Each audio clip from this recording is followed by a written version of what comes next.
تو قسم ہی کھا رکھی ہے کہ نہیں جی کل عید منانی ہے. ایسی کوئی پاکستان دے مولوی ہیں راتی 11 بجے چند چاڑ دی.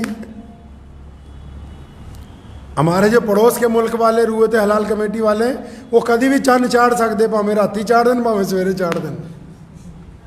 لیکن ہندوستان میں جتنی رویت حلال کمیٹیاں ہیں ان سب میں جید علماء کرام ہیں، بڑے بڑے مفتیان کرام، بڑے بڑے محدث، الگ الگ علاقوں کے بڑے بڑے امام ہیں. قرآن نے کہا چاند نظر آئے تو روزے رکھو، چاند نظر آئے تو عید مناؤ. اگر آج شام کو چاند نظر نہیں آیا تو کل عید نہیں ہونے والی. روزے فرض ہیں، دھکا نہیں ہونے والا ہے. اسلامی حکومتوں کو یہ بیماری لگ گئی کہ مسلمانوں کی حکومتیں بن کے رہ گئیں، اسلام کی نہیں. جو بادشاہ کہتا ہے اسی کے پیچھے لگ جاتے ہیں بس. اگر اسلامی ہوتی تو پھر اور بات ہوتی. تو آپ کو بتا رہا ہوں کہ قرآن نے کہا ہے کہ چاند دیکھ کے روزے رکھنا شروع کرو، چاند دیکھ کے روزے رکھنے ختم کرو، عید مناؤ.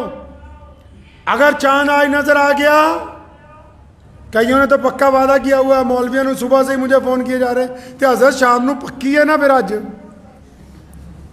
صبح سے ہی میں کہہ رہا ہوں بار بار بھائی چاند نظر آئے گا تو بتائیں گے نہیں تسی دسو سچی سچی شامی پکی ہے نا. پھر آج اللہ کے بندے چاند نظر آئے گا تو عید منائیں گے، نہیں نظر آئے گا تو ایک روزہ اور رکھیں گے، پھر اس کے اگلے دن عید الفطر کی نماز ادا کی جائے گی. یہ رمضان المبارک ہے، یہ فرض روزے ہیں، ان کے ساتھ کھلواڑ نہیں کیا جا سکتا.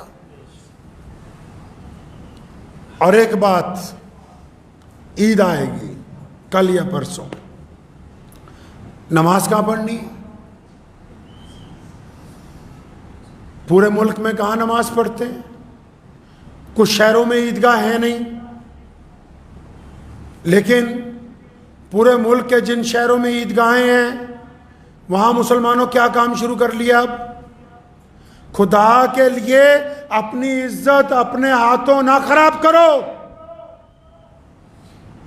جو بندہ نشہ کرتا ہے نا کوئی، وہ سوچتا ہے پتہ نہیں اس میں فلاں فلاں کا کسی کا نقصان نہیں ہونا، اسی کا ہونا ہے.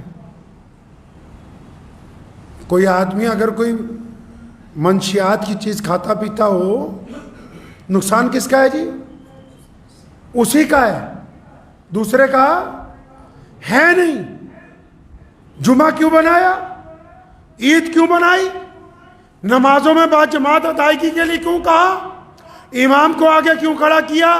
تاکہ مسلمانوں تمہاری شان قائم رہے، تمہاری عظمت قائم رہے، تمہارا جاہ و جلال قائم رہے، تمہارے میں اتفاق رہے، تم میں پیار رہے، تمہاری صفیں درست رہیں، اللہ تمہاری اجتماعیت پر اپنی رحمتیں نازل کروائیں. یہ کیا تماش بینی شروع کر دی کہ گلی محلوں کی مسجدوں میں عید ہو رہی ہے؟ کیا محمد رسول اللہ کے دور میں گلی محلوں کی مسجدوں میں عید ہوتی تھی؟ یہ کیا نیا تماشا بنایا کہ چھوٹی چھوٹی مسجدوں میں آپ دلی بھی جائیں؟ میں حیران رہ گیا، ایک مرتبہ دیکھا چھوٹی چھوٹی مسجدوں میں عید کی نماز ہو رہی ہے. اللہ نے تمہیں جامع مسجد دی، اللہ نے تمہیں عیدگاہیں عطا فرمائیں، اللہ نے تمہیں اجتماعیت کا موقع دیا، اللہ نے عید کے دن ایک دوسرے سے ملنے کا موقع دیا، عید کے دن خوشیاں بانٹنے کا موقع دیا، عید کے دن ایک دوسرے کی شکلیں دیکھ کے خوش ہونے کا موقع عطا کیا. تم نے کیا کرنا شروع کر دیا کہ نہیں جی ہم تو اپنی 2.5 اینٹ کی مسجد میں نماز ہوگی، ثواب ملنے والا ہے نہیں. پتہ نہیں کہاں سے فتوے بنا کے لاتے ہو. کون کہتا ہے کہ مسلمانوں کی اجتماعیت کو توڑنا ثواب کا کام ہے؟ اب عید والے دن بھی اسلام کو دھکا لگانا شروع کر دیا. عید والے دن بھی رسول اللہ کی نعوذ باللہ مخالفت کرتے ہو. نبی علیہ السلام کہاں گئے عید پڑھنے؟ پوچھو جا کے اپنے مولویوں سے، رسول اللہ عید پڑھنے کہاں گئے؟ نبی علیہ السلام نے عید کی نماز کہاں پڑھی؟ حضور نبی علیہ السلام عیدگاہ کے لیے تشریف لے کے جاتے تھے. ساری عیدوں پر نبی علیہ السلام ایک موقع شاید ملتا ہے کہ شاید کسی وجہ سے یا بارش کی وجہ سے یا کسی اور وجہ سے، ورنہ نبی علیہ السلام نے تمام عیدین کی نمازیں عیدگاہ میں ادا کی ہیں. آپ کے پاس عیدگاہیں موجود ہیں، مرکزی مسجدیں موجود ہیں، کہ کیوں مسلمانوں کا شرازہ بکھارنے میں لگے ہو؟ کس حد تک اسلام کو نقصان پہنچاؤ گے؟ کبھی اپنے گریبان میں جھانک کے دیکھیں کس حد تک. پہلے 3 دن کی تراویحوں کی تماش بھی نہیں، 6 دن کی تماش بھی نہیں، اب عید کے دن گلی محلوں کے اندر عید. اب عید کی نمازیں چھوٹی چھوٹی مسجدوں میں 100 200 لوگ ادا کریں. سن لو مسلمانوں، کوئی مفتی مولوی سرکار کے کہنے پر، کوئی بڑے سے بڑے اسلامی ملک کے بادشاہ کے کہنے پر جتنا مرضی یہ کہتا رہے کہ آؤ فلاں فلاں چھوٹی مسجدوں میں نماز ہو جائے گی، رسول اللہ کی مخالفت کر کے اسلام کو پا نہیں سکتے، رسول اللہ کی مخالفت کر کے خوشیاں نہیں پا سکتے. اس لیے پلٹو اپنے رب کی طرف اور اپنے رسول کی طرف اور پتہ کرو کہ ہمارے نبی علیہ السلام عید کیسے مناتے تھے. وہاں پڑھیے عید جا کے جہاں مسلمانوں کے بڑے اجتماع ہوتے ہیں، جہاں عیدگاہوں میں جامع مسجدوں میں نماز ہوتی ہے. میں اکثر پوچھا کرتا ہوں، ایک عالم میرے پاس بہار سے آئے، میں نے ان سے بھی پوچھا یہاں بستی جودےوال میں گھر میں جمعہ کراتے، میں کہا وہاں تمہارے گاؤں میں جمعہ ہو جاتا ہے؟ کہ نہیں گاؤں میں تو نہیں ہوتا.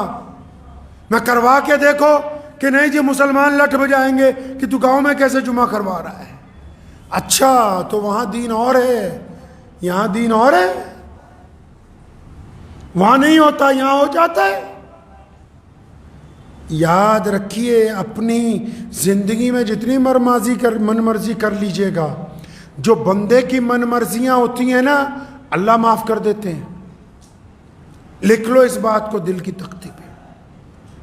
جو ہماری ذاتی من مرضیاں ہوتی ہیں نا، پھر چاہے ان میں چوری ہو، ڈاکہ ہو، بے ایمانی ہو، جو مرضی گناہ ہو، یہ ساری من مرضیاں اللہ کے آگے جب بندہ روتا ہے نا تو معاف ہو جاتی ہیں. لیکن جو دین کے اندر گنڈا گردی کرنا چاہتا ہے، جو دین میں من مرضی کرنا چاہے، کیونکہ یہ دین ہمارا نہیں ہے، اس کے مالک محمد الرسول اللہ ہیں، ہم اس کے چوکیدار ہیں.